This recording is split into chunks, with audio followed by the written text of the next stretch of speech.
Good morning, children. How are you all doing today? Welcome to the session. In the previous session, we learnt about reading and analysis of maps. So today, we shall finish up this unit of reading and analysis of maps. We have been tracing out about the evolution of the different kinds of maps right from the ancient times, the times immemorial onwards. We learned the maps prepared by the Sumerians, Babylonians, and then we arrived yesterday to the maps prepared by the British Surveyor Generals. So maps has a long history which we tried to understand in our previous sessions. Today, let me begin from the thematic maps which we have ended up yesterday. The maps which focus on a single aspect are called as thematic maps. The maps like political maps, physical maps, the maps showing the land use of a village are called as the thematic maps. For example, in order to draw a map of a village showing the different uses of the land, generally a village consists of the land which is used for different purposes, like land used for cultivation, for residential area, which has been left as a wasteland, land used for cultivating cash crops, land used for cultivating food crops, and land which is occupied under the reservoir or the water area. So these all different things should be represented on a map. How can this be done? How can you represent all these on that village map? We use different colors in order to represent different kinds of the land usage. It is called as the land use maps.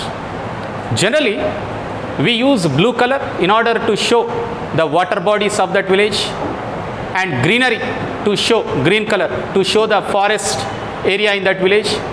So different colors, the coloring pattern is used in order to represent different land uses. In the same way, children, we can also prepare a population map, a map representing the population of a place. Generally, the quantitative data is represented on a map with a technique of a point or dot method, or the circles method, or through the charts and diagrams. Apart from this, we have the technique of dot method, point method, or symbols method. This is how the socio-economic aspects of a village are represented on a map using different techniques of map patterns. If I ask you to prepare a population map of our school, how will you make it?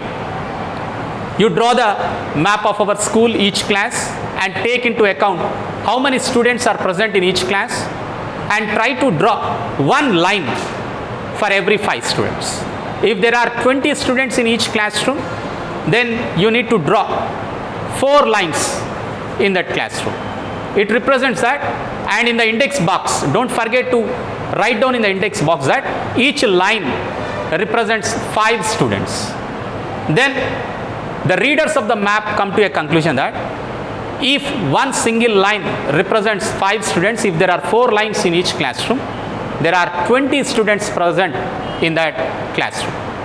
So this helps us to represent a valuable data like population on the map. Apart from this, we can also use colors in drawing the maps. Generally, population density maps are drawn using the color patterns. If you have seen the Indian population density map, you will understand it very clear. They represent the density of population through a particular color in a particular place. What is this population density?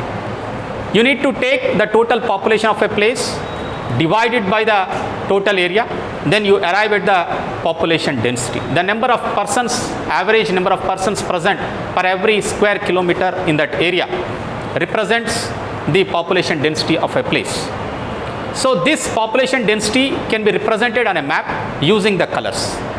There is a table given in the textbook showing different states population density. You can color the India map using the data given there. And don't forget to put in the index box which color specifies how much density of population. Without the index map, the map reading cannot be possible. Map doesn't give you the valuable or the useful information without the index. Generally, the symbols which are used on the map are called as conventional symbols. But today, map makers are using their own symbols in drawing the maps. And in the index, they are mentioning about what that symbol specifies. But the most of the ancient map makers have used some conventional symbols which represent a particular place or particular area in the map. Apart from this, how do we represent the physical features on a map? What are the physical features, children? Physical features in the sense hills, mountains, plateaus, plains, valleys, rivers. These all physical features. How can we represent on a map? The representation of these physical features is also done through the physical maps. Have you seen the physical maps? If you haven't, open the atlas, our school atlas, and you can check what kind of maps are present in that atlas. Do you know what is an atlas? Atlas is a collection of maps. You find different kinds of maps. With the help of the atlas, you can understand the information given and you can imagine the living style of the people living in that area.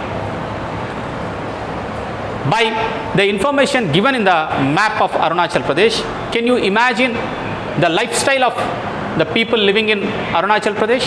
Yes, we can. We can. So maps are helpful to imagine much information, okay, through the representation given in the maps. So coming back, how do we represent these physical features on a map? I think you have learnt in your class 7 regarding representation of heights on a map. We use lines called as counter lines. Do you remember, children, about the counter lines?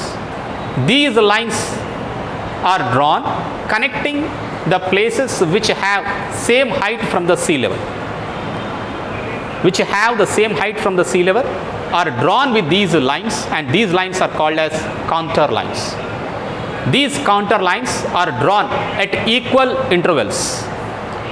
For example, for 10, 50 and 100.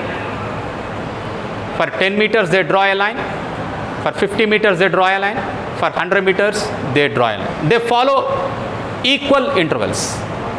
If it is drawn at 100, 200, 300 and 400, they follow same interval. Generally, these counter lines give us the information or they indicate about the gentle slope of the land and the steep slope of a land. How can we identify the gentle slope and steep or the slope of the land with the help of the counter lines? If these counter lines are drawn very close, then the slope of the land is steep. If these counter lines are drawn away, then the slope of the land is gentle. So the counter lines help us to indicate whether the slope of the land is gentle or steep. So this is how the physical features are represented on a map with the help of counter lines. Even the heights can be represented on the map with the help of counter lines. Now let us learn about what is aerial photography and what is a satellite image. Aerial photography is nothing but a pic which has been taken from an elevated place of the ground, generally through the helicopter or aeroplane or through the hot balloon. If you take a pic, it's called as aerial photography. But whereas a satellite image is an image of the ground which is taken by the artificial satellites sent into space, and these images are used in studying about the metallurgy, about the forest, about the depths of the seas, and about the warfare and other things. So that's the basic difference between the satellite image as well as the aerial photography. I hope you understood about the maps, its history and its uses in the present day times. Hope you will complete the work given at the back of the text of this lesson and present it in the office. Thank you, children.